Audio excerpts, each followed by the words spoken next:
Welcome to Restaurant Influencers presented by Entrepreneur. My name is Sean Walchef, founder of Cali BBQ and Cali BBQ Media. In life, in the restaurant business, and in the new creator economy, we learn through lessons and stories.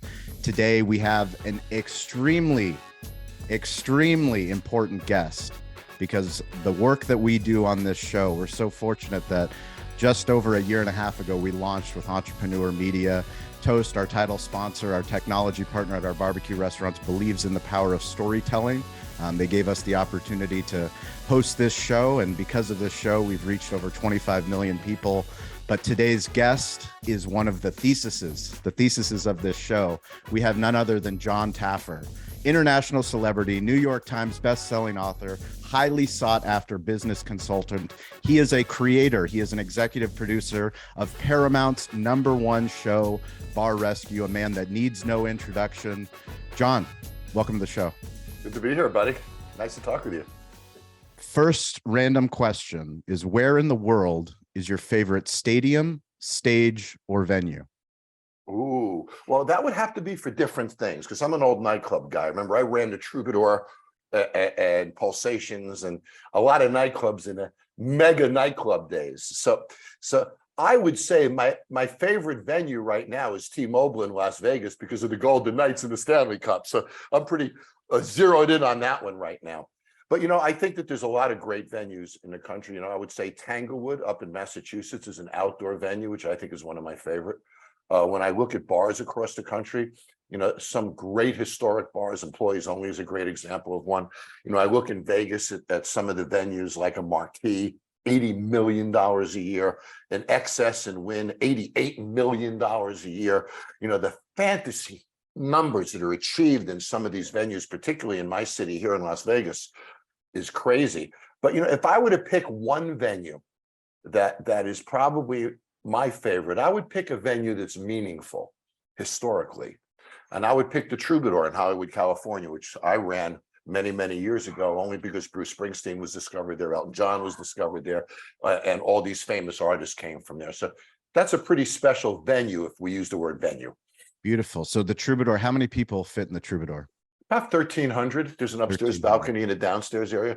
I used to run the Troubadour in the days of Black Flag, Adam Ant, the Dead Kennedys, and all of those acts. Even the Knack, My Sharona, all that stuff was back when I ran the Troubadour in those days. Great historic venues like that matter. Even the Whiskey A Go-Go is a great one. CBGB's we lost in New York was another great one. These historic venues mean something because I came up in the business as a musician. When you walk on a stage as a musician, that means something. It has a historic value to it. It means something to the performer, and that means something to the audience. So I always lean towards historic venues for those reasons. Okay, so we're going to go to the Troubadour. I'm going to talk to Entrepreneur. I'm going to talk to Toast. I'm going to talk to a bunch of sponsors, but we're going to get what we like to say is the people that play the game within the game. Anybody that listens to this podcast, watches this show, no matter how you consume it, you want to level up. You want to get better at hospitality. Yeah. We have the best of the best on the stage. I'm going to bring you on stage.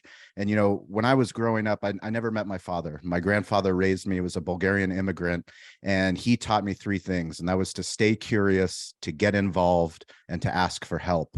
I'm going to put you on stage. I know you've given keynotes all over the world to the biggest venues, biggest stages, but I'm going to ask you for one business story. And I'm going to fill the audience with not only the people that are playing the game within the game, but also their children and their grandchildren. I know you recently became a grandfather. Yeah. Give me one of the greatest business stories and give me a lesson from that business story to lead off this keynote for this conference that we're hosting. Well, it would probably be not a restaurant story, but a television story, if that's okay. Please. Because it impacted me so greatly. I was giving a keynote address for a food and beverage conference in Las Vegas. And after the address in Caesar's Palace, somebody comes up to me and says, "Jon, you should be on TV." So I went home and I wrote this thing up called On the Rocks.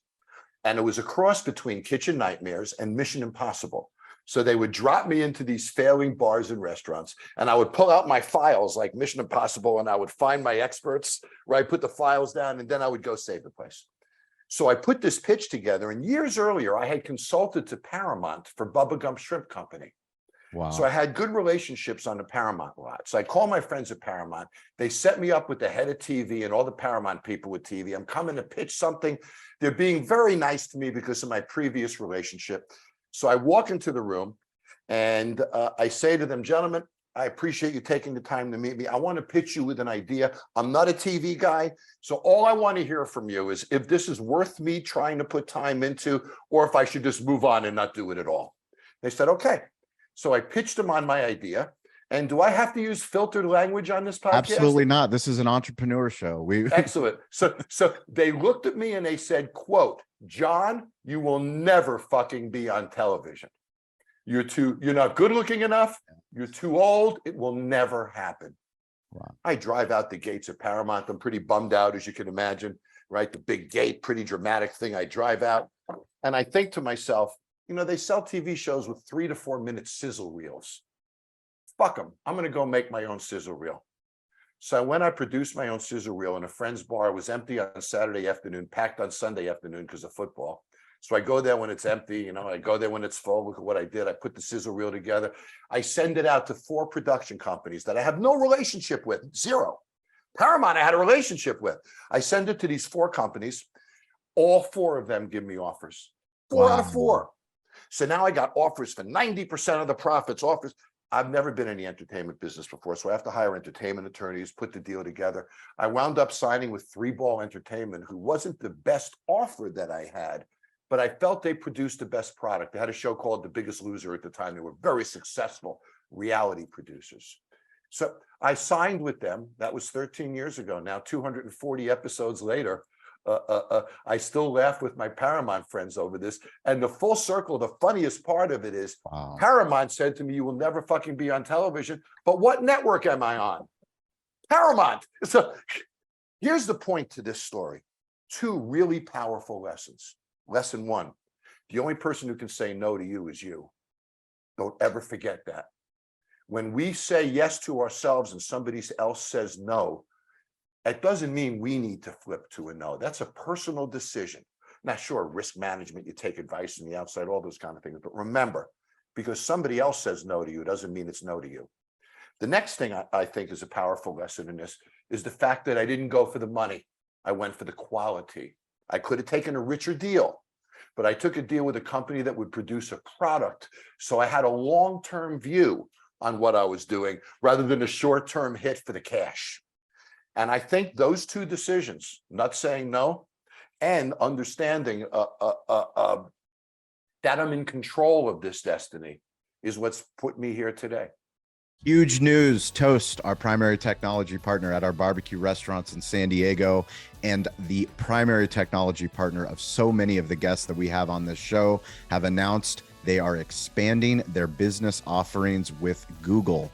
So now, if you search on Google Maps and you sign up for Toast Tables or Toast Waitlist, you will have the opportunity to improve the digital hospitality experience of the guest, allow them to book through the maps into the Toast reservation system. One of the biggest difficulties that restaurant guests have is when they search for your restaurant and they want a table, they do not have an easy solution to book a table or to get on a wait list. This is huge news for the restaurant industry, huge news for guests, and huge news for you, the restaurant owner. Check out Toast Tables today and find out the new integrated solution that they have. This is something that we've wanted for a long time. How do you integrate reservations, wait lists into your point of sale? Toast has done it. Check it out. Can you bring us inside the media sausage, if you will? How is the media made? I mean, we're a barbecue business. We have 5 barbecue locations here in San Diego. We've turned ourselves into a media company. Anyone can turn themselves into a media company. That's essentially why we created this show. But what you've done is at the highest level. Bring us inside the unit economics of the deal, of how do you decide? Because most people, and the reason why I love your example is that you're playing the game within the game. You're not just the talent, you're the business behind the talent and what you've built in the last 13 years. What have you learned today versus what you did before? Well, I think a couple of things are important to this. One, I was successful before I went into the TV show. So I didn't sell my soul. I shut the show down in the fourth episode because a producer wanted to throw a ketchup-ridden Tampax on a bathroom floor, wanted to do something fake. I shut the production down, told the network VP to go fuck himself. It was a serious issue. The show almost shut down, and I would have shut it down if they continued to have me do anything fake. So I was lucky. I had a deal with the network that it would be real. I had an understanding with the network that if it wasn't real, I would walk away because my brand still meant a lot to me before I was on TV. And then I think the next aspect of it is authenticity. I'm me. I'm no different talking to you now than I am on TV. That's really important. No matter what we do in the content world, authenticity is critical. Now, keeping it authentic is a real challenge in the TV business because the network wants to know exactly what they're getting before they get it. John goes here, fights with people, turns it into a sports bar. John goes here, fights with people, turns it into an Italian restaurant. So they want to know. The fact is, I don't know what I'm going to do until I get there. So there's a real issue there. Trust. It took me a year in the first season of Bar Rescue for the network to really trust my decision making. Now I haven't had a network executive on set in 150 episodes. There's no predetermined script, no actors, no anything. I'll give you the inside scoop of how it works in a moment. But the fact of the matter is that the trick is authenticity. So I created a term called shadow production. On TV shows, there's story producers and line, and there's all these people running around doing all these things. They're not allowed to interact with the employees of the bar. And that's incredibly unusual. Every other show, the producers tell them where to stand, where to go, what to do, and the host walks in and does his thing. In those scenarios, the employees of the restaurant think they're accountable to production, not the host. Yeah. It's not real. In my show, they have no relationship with production. I tell them where to go, where to stand, what to do. Everything comes from me. They have a relationship with me, not production. They're accountable to me, not production. At the end of a show, if the cast or the restaurant owners, we call them cast, but they're just employees. If they know the names of my producers at the end of an episode, those producers blew it. They got too close to those people. So that's the trick, is to do that. Now, if you don't know where you're going and what you're doing, you better be a pretty darn good television host because there's no script, there's no one leading you there. So here's the process that happens. We have a casting company that casts the show. I create standards. I like an owner, a manager, and a staff. I don't just like an owner and a staff. I like management because I like to have an owner be an owner, a manager be a manager, and a staff be a staff. I like that delineation. So you'll find most episodes that I do tend to have ownership and management, not just ownership and employees. Yep. I like a kitchen. Very, very important. We can do bars without kitchens. There's a lot of them out there, but kitchens are very, very important to operations, process, and stress, and pace, and energy, and all of those issues. So a kitchen is a critical element to the show. And then I like a certain amount of employees. Other than that, I'll go anywhere. So we have a production company that has those standards. And that production company goes out and finds locations. They go to those locations. They shoot about a 5 or 7 minute casting reel. Just shows the personality of the employees. They sit them in bar stools, ask them some questions. Pretty quick stuff. Those casting reels I never see. I don't want to see. They go to the network for approval. They're approved at the network. So when I show up at these bars, I never even heard their name before. I've never been there before. I know nothing about these people. The day I show up, and you'll find this interesting, and there's a real lesson for our industry in this. The day I show up, it's about 4:35 in the afternoon. I sit in a makeup chair. They do my hair. They powder me up. While I'm in that chair, I get about a 60-second briefing from my showrunner. John, this bar is owned by Sally and George. They're ready to kill each other. They're about to get divorced. They've lost their house. They're going to lose their car. They're in debt $400,000. They're losing $10,000 a month. They have enough money for 2 more weeks. That's all I know. How far in debt they are, what the situation is between the partners, how long they have. That's it. Wow. I go in and do recon. I don't know what's going to happen. I walk in. If they're nice, I'm nice. If they're not nice, I'm not nice. If I see filth and things that insult me, that would insult you too. Yep. I get angry at those kinds of things. You want to lose money? That's up to you. You want to get people sick? That's a different issue. I'm going to go at you for that. So I go in, whatever happens at recon happens at recon. Here's what you don't know. At the end of recon, We put all the employees and the ownership in vans in the parking lot, and I go into the bar and I design it that night. I'm given a demographic report, psychographics, understanding the demographics, economic makeup of the community. I'm given a competitive assessment document, which I've designed, which tells me in a minute what competitors are in the area, what concepts, what price points. So I have that demographic, psychographic, and competitive information. I then look at the room. I have verticals I can attach to, horizontals I can attach to, windows, no windows, where's the bar, where's this? I got about a half hour to come up with a concept and a complete design. I do it that night. We go home. The next day on TV, you see training and stress test. What you don't see is I'm finishing up the design elements. So my team is working with me, showing me bar stools, wallpapers, furniture packages, finishes, everything. But I need it all within 24 hours. So I'll tell you a funny thing. If you look at Bar Rescue carefully at the reveals, you'll notice very often the chairs and the bar stools don't match. It's because I can't get 60 bar stools in 24 hours, but I can get 12 of this and 6 of those and 9 of these. So getting it that quick is a real challenge. At the end of the second day, when stress test is over, the logos are at the sign company. The recipes are done. The orders are in the Cisco. The orders are into the beverage distributors. The uniform order is done. The plates and the serviceware is all designed. The bar design is done. The interior design is done. The stools, the wall, everything is ordered. Everything is done by the second day.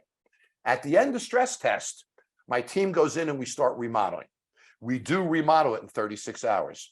So in the night from day 2 to the afternoon of day 4, we're in remodeling.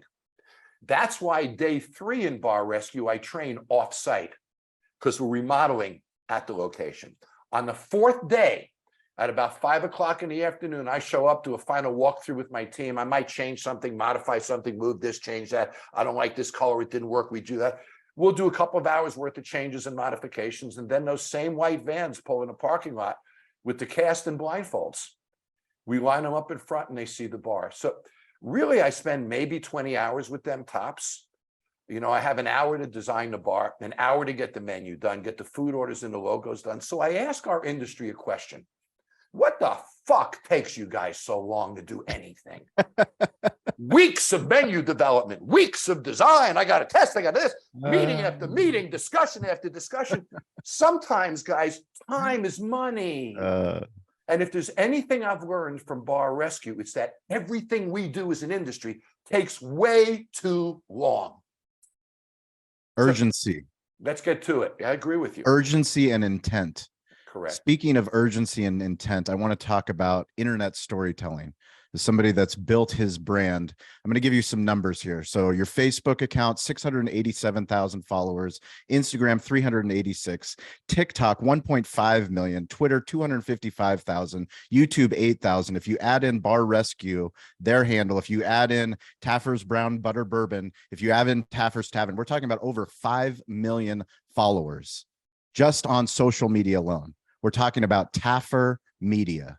Bring me in to your relationship with social media, where it started with Facebook and then Instagram, and now we're at TikTok and podcasting, to where you see it going. Well, you know, it's interesting. The one number you didn't put on there is the TV number. So Bar Rescue will have 138 million unique viewers this year. Unique viewers.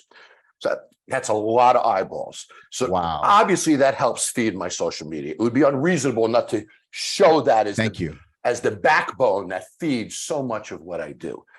It's authenticity. I'm the same guy on social media that I am on television.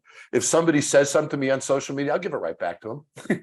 I have no I have no problem calling them out. I have no problem defending myself. I try to be honest all the time, and I try to be authentic all the time. I think the secret to social media is, you know, I just did VCon. And you know, I have a lot of respect for Gary and Gary V and his social media prowess and how he's been able to cultivate such a powerful business without TV, without radio, without those backbones that I have. And, you know, I think it's simple. Social media has to give people something. I have to benefit from the 15 seconds that I give you. Your restaurant can't be the one that benefits. I'm not going to come back. I'm not here to hear about your restaurant. I'm here to hear about something that means something to me. Correct. So, when we do Taffer's Tavern or we do my brown butter bourbon, it's always giving them something, a recipe, an idea, something. We used to do something years ago. I don't know why I stopped it. I probably should start again. It was called Wednesday Wisdom. And we just gave them one quote every Wednesday. Had a huge following. We did Taffer Takes during the evolutionary process, which was just opinionated things. Now we've done Taffer Tries It, which is a tasting, which is what took us in TikTok to 1.7 million. We were at 0. Unbelievable. And we launched that one program, and it took us to 1.7 million. So, I think it's understanding who your audience is and being authentic, but giving them something every time you go to social media. I think that's really the trick to it. And social media fills our egos. It can't. It needs to fill their ego. You launched Jon Taffer No Excuses, the first podcast. Now we have the second revitalization called the Jon Taffer Podcast. Bring me inside the Taffer world of podcasting. Sure. A Podcast One approached me originally and said, John, we'd like you to do a podcast. And I'm very good friends with Adam Carolla, who you probably know is one of the most successful podcasters in the world. So, it's very easy for me to call Adam, get advice from Adam or his manager, Mike August, how does this work in podcast? So working with them, they brought me to Podcast One, and I launched the Jon Taffer No Excuses podcast. We did great. Got up to over 100,000 downloads per podcast, which is good numbers in the podcast business. We were one of the fastest growing in the country. But then I had to go do 40 episodes of Bar Rescue. So doing it every week became a real problem for us. And I don't like, there's 3 things in life: good, fast, and cheap. You get 2 of the 3. You want it good and fast, it's not cheap. You want it good and cheap, it's not fast. You want it good and cheap. You want it fast and cheap, it's not good. So I look at the podcast that way. I couldn't do them every week while I was shooting. So we let it go for a little while. Then by popular demand, sponsors and stuff, we were told, please come back and do it. Please come back and do it. My new contract for Bar Rescue gives me a little more free time. I'm producing more. I'm on camera a little less. So we launched a new one just a few weeks ago, maybe a few months ago. And it took off again. We're doing very, very well with it. But, I find the podcast, I'm going to keep throwing the same word at you: authentic. Yeah. So I'm trying to have guests on that I have something to talk about that, provide some interesting. We just had the founder of DraftKings on. It was an amazing episode. Yeah, and I was really puzzled by AI and how that's affecting gaming. And I really thought, boy, there must be a lot of other people that are puzzled about that too. So I did the podcast, not for me, for them. But let me leave you with an interesting thought. Not leave you, but let me give you an interesting thought. I don't believe you're in a restaurant business. I don't believe you're in the food and beverage business. You're in a reaction business. Yes. Not the food and beverage business. Your cook in the kitchen is not making an entree. That is not the product. He's producing a reaction. That is the product. The entree is strictly the vehicle to the reaction. So if I go out with my wife tonight and a plate of food hits the table, one of 2 things happens. Either we sit up, look at it, and react to it, or we don't. If we don't react to it, that restaurant is stuck in mediocrity for the rest of its life. You see, we don't sell food, we sell reactions. We achieve it through food. We don't do plate presentations, we do reactions. We achieve it through plate presentations. We don't serve people, we create reactions while we serve people. I don't make drinks, I create reactions while we produce those drinks. Make no mistake, he or she who creates the greatest reactions in our business wins. That's the business that we're in. So when you start to pick apart the science of human reactions, which was my first book, Raise the Bar, how do I create better reactions in guests? Because if I can manage my guest reactions, I can manage my destiny. If I can manage my employee reactions, I can manage my destiny. So I'm in the business of managing reactions. I do it through products, through words, through imagery, through music, through all those things. We don't play music, we play reactions. We achieve it through music. At Taffer's Tavern, every song is curated into key, instrumentation type, beats per minute curves. I can make you chew faster. I can take 5 minutes off the table turn through music design. So I'm a nutcase about all these. As a matter of fact, I own the only patent ever issued by the federal government for managing music to achieve a desired ambiance on a hospitality property. I'm a nutcase about reactions. For example, and I know I'm on a rampage here, but you'll like this. I like it. Pick a Denny's. Lights are bright. Sure. Waiter walks fast. Go to a Morton's. Lights are low. Waiter walks slow. If that waiter walked faster in Morton's, that steak isn't worth $80 anymore, is it? True. If the lights were just a little brighter, that steak isn't worth $80 anymore, is it? Pace affects value perception, price perception, imagery, concept energy, all of these things, lighting levels. The lower the lights, the closer I have to come to talk to you. The louder the music, the closer I have to come talk. All of these things create reactions, lighting, music, table height, table size. All of these things create reactions. So I pick everything apart and build reactions into every single plate, presentation, item, everything that I do. That's why I think I'm successful. And I think when you experience our operations, you'll feel it in your gut, the difference in energy and reactions that happens.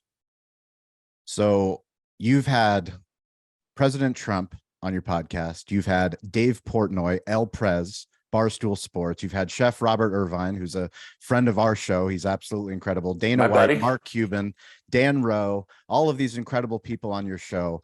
As I was doing research for this episode, I was listening to you talking about repurposed content, specifically to Dave Portnoy. And I also found an article of a keynote that you gave at VCon, which you referenced at Gary V's VCon, and you spoke about Disney. You spoke about the experience, the reaction that Disney gets. I recently, literally 2 days ago, took my 4-year-old daughter to Disney, and the entire experience, the long lines, but it was the reaction. It was how they put the characters into costume, not uniform, costume. They put them on stages where I pulled out my wallet. Not a station, a stage. Correct. Stages.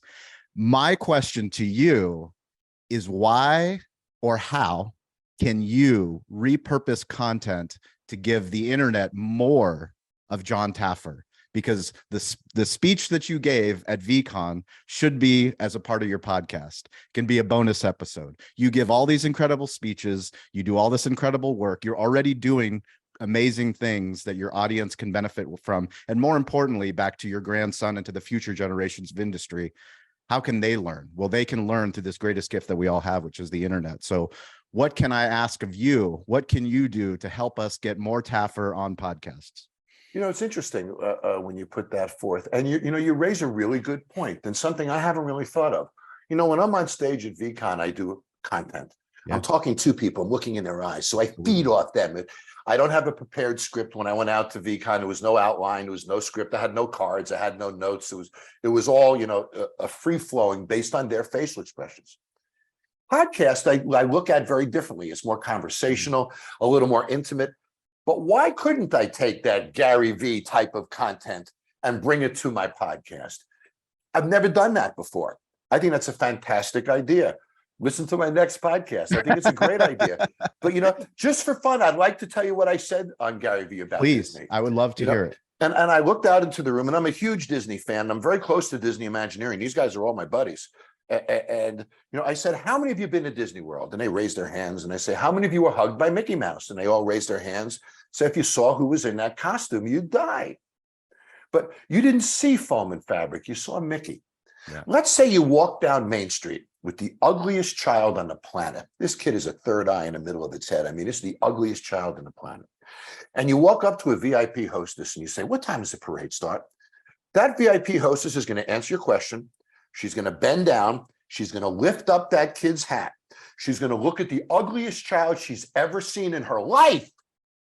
And she's going to look up at mom and she's going to say, she's adorable. And mom's going to stand up and glow. You can almost see the light emitting from her. There's only two places in the world where that kid is adorable: Disney and grandma's house. Go down to Universal Studios. That kid ain't shit. Yep. That's the Disney magic. So when you look at the way they make you feel, you stand online an hour and a half for an attraction. You run to the next one, stand online for an hour and a half. You buy a Coke, it's got Mickey Mouse on it, $14.95. You got to carry this cup around with you all day now. The dollars are huge. It's 110 degrees, but you come home, you love every minute of it because they're the masters of reaction. Think about this. They can make you happy while you're standing online for an hour and 20 minutes in 100-degree temperature, but the restaurant down the street can't make you happy in 45 minutes with food. Yes. That's the power of reactions. They're the masters of it. So years ago, I got to work with Disney as a consultant in Imagineering, and I learned those philosophies and those principles. I made them my own, of course, and my own phrasing. But Disney doesn't have employees; they're cast members. They don't wear uniforms; they wear costumes. They don't work in the station; they work on stage, and those are powerful things. I try to communicate that to my employees as well. By the way, we don't use the word uniform; we do use the word costumes in our companies. I love it. So recently I was very fortunate. Dan Rowe, the CEO of FranSmart, flew his plane from Arizona out to San Diego. I picked him up, took him to our barbecue restaurant, and we actually shared a conversation about Taffer's Tavern, about what you're building, how you're building it, and why it's revolutionizing the game. Can you bring the audience in and give them a seat at the table of what you've been up to? Sure. In our industry, we have a problem that, we think of as a new problem. It's not a new problem. For the past 25 years, the National Restaurant Association has focused on the labor problems in the restaurant industry, the staffing issues in the restaurant industry. 5 years ago, back in the Trump presidency, unemployment was very low, like it is now. We couldn't find a workforce. We were struggling to succeed. And I'm traveling around the country. I have clients like Fridays, National Change, franchisors, franchisees. I'm doing my consulting work. And I realized this is unsustainable. The days of 6 guys in a kitchen, it's not sustainable. First of all, I can't get the 6 guys. If I can, I lose 2 of them every freaking week. I'm training and training and training. My manager is in the back of the house training all day long. They're ignoring the customers in the front of the house. The residual impact of this is massive. What if I could say, I'm going to redesign the kitchen from scratch. I'm going to create a restaurant that uses 60% less labor. I'm going to leverage on robotics and computers and automated cooking to fill that void. So what if I could make 7 days of training, 7 hours of training? What if I could reduce the amount of people in a kitchen from 6 to 2? What if I could do that? Is it even possible? So then I went to test kitchens for 3 years. And I went to Cisco test kitchens and Cuisine Solutions test kitchens. And I landed on sous vide. And sous vide is a Michelin 5-star cooking technique where food is cooked in plastic bags in water ovens. So for example, I can take a beautiful New York strip from a particular farm, a particular strain of meat. I can season it, put it in my sous vide bag, drop it in a water oven at 135 degrees. That's going to cook to a perfect medium rare at 135 degrees. If I leave it in that water oven for 3 hours, it's still going to be 135 degrees. It is never going to cook past medium rare. Yes. It comes out of the water oven, but it looks like the center of a prime rib. It's all pink. So that steak then comes out of the water oven, goes into a turbo chef type of an oven that uses a convection, microwave, and steam and light to sear the outside of this steak, bring the center to the right temperature. My ticket time for that steak is under 6 minutes, and it's the most delicious steak you've ever had in your life. So the cook isn't slicing that steak. He's not putting it in a bag. He's not doing any of those things. In theory, not in theory, in practical use, there is no raw protein in that restaurant at all that isn't under wrap when it's cooked. Wow. So there's no raw protein on any countertops, any cooktops, or anything. So the entire restaurant is sous vide. There is no traditional raw proteins in a restaurant. Everything is sous vide. My longest ticket time is hoodless, right? Hoodless restaurants? All hoodless. Amazing. So the product coming in is specced so tightly that it has great consistency. It's cooked in a computerized fashion that is absolutely consistent. There's no human error in the process. My cooks don't even salt anything. Wow. There is no human error in the process at all. So on a Saturday night, I was in Boston a couple of weeks ago at our Boston location. Saturday night restaurant was packed, 200 seats, 2 guys in the kitchen telling each other jokes as they're working. I can air condition my kitchens. Wow. Air conditioned kitchens. There you go. So think about it. Less people, less turnover, less training, less burden on management. And I believe this is the kitchen of the future. So we invented it. There's no traditional range in a Taffer's Tavern. There's no traditional oven in a Taffer's Tavern. Everything is new generation, unhooded, and electric. Tell me about brand partnerships. How do you integrate brand partnerships? And I know you have a special one with Shift4. Tell us about what you have special for the audience, and then give us the bigger theory on brand deals. Yeah, for me, brand deals, first of all, it has to be something I believe in. I turn down brand deals all the time for things that I don't believe in. Shift4 is an amazing company. Jared Isaacman, the CEO of Shift4, is a dear, dear, dear friend of mine. So we've hung out together, spend a lot of time together. Shift4 is on a mission to change our industry with the SkyTab systems, the software approaches that they're taking. Their technological view of the industry is so futuristic, so forward-looking. But they need somebody from the industry who's in there to help guide the programmers at times and give them ideas and give them challenges, the kind of things that you and I sleep with every night that they don't think of. So that's my role with Shift4. Is I originally, when we started, I had my Bar HQ app, which was a management app for bars.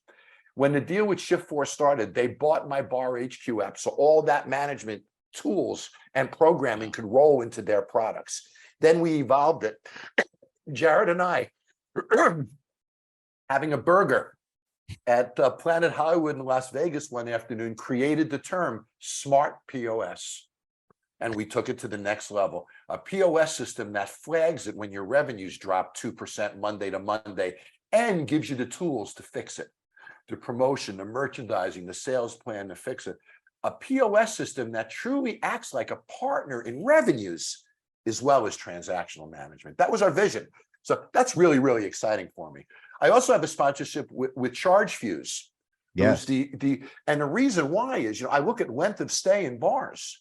And I look at what I call battery anxiety. You know how many people I've lost money to because their batteries are going dead in their bars? So this is a problem for our industry. We don't all have USB. So ChargeFuse to me is about length of stay. Terrific. It helps. So I formed a relationship with them as well because I believe in these things. And I think lending my name and my expertise to them can make a difference. That's very powerful. So every single Wednesday and Friday on the social audio app Clubhouse, you, the listeners, you guys can come up on stage, tell me about your restaurant, tell me about sales, tell me about marketing. We have content creators, digital hospitality professionals from all over the globe. That's Wednesday, Friday, 10 a.m. Pacific time, 1 p.m. Eastern time. Please join us on that. Jon, every single week I give a social shout out. This week's shout out is going to my business partner and my general manager, Eric Olafson. So he knows how much we do 6 shows. We do 6 podcasts every single week. We're a barbecue media company. He runs the barbecue side of the business. I'm driving the media side. He doesn't listen to the shows, but he said specifically, if you have Jon Taffer on the show, I will listen. So Eric, this is for you. We love you, man. We appreciate you. But Jon, give me a social shout out. Give me a shout out to somebody on your team, somebody that works behind the scenes to help Jon live his best life. I got to tell you, you spoke to him. Sean Walker is the president of my company. Sean joined my company about 5 years ago. It's not easy. I have a very unique company, guys. We have our bourbon business. We have our restaurant business. We have our television business, our consulting businesses, our partnerships, our sponsors. It's a very unique business. So finding a team around me has been a real challenge that had Sean stepped in 5 years ago, has been just an incredible addition to our company. He became president of the company about 2 months ago. And he's just been a fantastic leader. And I'm home today in my home bar. You know why I'm home? Because Sean is in the office. So that's awesome. No, June 25th, I'll be on my boat for 6 weeks. Good for you. Where are you going? To the Keys and the Florida Keys and all that. And I can do that today because I have a great team. I could not have done that a couple of years ago. That's amazing. So anybody that's listening, if you guys want to reach out to me, it's at Shawn P. Walchef, ShawnPWalchef. I want to hear about your restaurant. I want to hear about your bar, your nightclub. We appreciate you listening to this show. And Jon Taffer is very easy to find. Sean and his team, Sean and the team are doing an incredible job. We will put links in the show notes so that you can check out Taffer's Tavern. The new brown butter bourbon, we'll put links there for that as well. Also for the Shift4 promotion. Jon, it's been truly an honor. Can I tell you a quick story? Please leave us with a quick story. So 240 episodes of Bar Rescue. I got to come up with 5 drinks every episode. Not easy, man. How many old fashions can I do, right? so I'm in my restaurant in Atlanta and I'm playing with my sous vide. Yeah. And somebody was cooking with brown butter. So I took a bunch of whiskey and I poured it in a sous vide bag and I poured the brown butter on top, sealed it and put it in a water oven at about 150 degrees. Left it in there for 3 or 4 hours, took it out, put it in a walk-in. When it coagulated, I skimmed the butter off the top. Sean, I poured it through a coffee filter when I was done. It was cloudy, but it was delicious. So we turned it into the campfire cocktail. We sold over 1,000 a month of them. Wow. And that's how this was created. It was never, I'm going to go into bourbon business. It started with an idea that we tried in a restaurant that was so powerful that we chose to bring it to the street. That's amazing. Those are the most exciting opportunities of all. And if there's any lesson I've learned in this process, listen to your customers. When their wallet opens, their wallet talks. That's amazing. Well, Jon, if you ever make it to San Diego or anyone from the Taffer team, please come by for some barbecue. Hopefully I'll have some bourbon, some of your bourbon at the bar waiting for you to have a campfire. But that goes for anyone that's listening. This is a rising tide lifts all ships, and we're grateful that you guys listen to this show. Jon, thank you for what you do for the industry. I can't wait to see you in person. And more importantly, I can't wait for that podcast to have more repurposed Jon Taffer content. So be sure to subscribe to the show, follow them on YouTube, because Jon and the team are going to just start pumping it out. So very excited for you. Thank you, Sean. This was fun, buddy. Let's do it again another time. You got it. Look forward to it. Take care, buddy. Thank you for listening to Restaurant Influencers. The best way that you can help us with the show is to subscribe and write a review. We love the opportunity to connect with you, no matter where you are on the globe, no matter what restaurant you are running. Please send us a DM on social at Sean P. Walchef. If you are interested in Toast, if you want to improve your digital hospitality, please send me a DM. I will get you in touch with a local Toast representative. We appreciate you listening to this show. The best way that you can help this show is share it with a friend, and we will catch you all next week, or we will see you on one of the digital playgrounds that we call social media.